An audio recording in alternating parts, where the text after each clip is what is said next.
Hello guys, dahil lalaot ako bukas, ipapakita ko sa inyo ang paglagay ng pamain sa ating kitang o bali kailangan mo nating gupitin sa maliit na park ang ating pamain. Ang pamain pala natin guys ay alubaybay o tamban.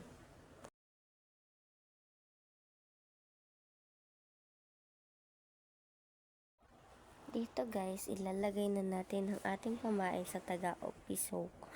Dahil maliit na taga ang ating gamit, kaya kailangan maliit din ang ating pamain.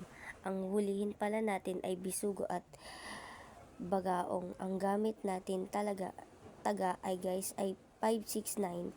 Ang sukat na taga nang gagamitin, ang bilang ng ating taga ay umaabot ng 1,200 piraso na taga.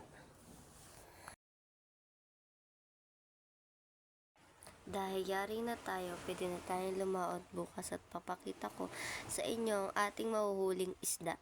Kita-kits na lang tayo sa next na video. Bye guys!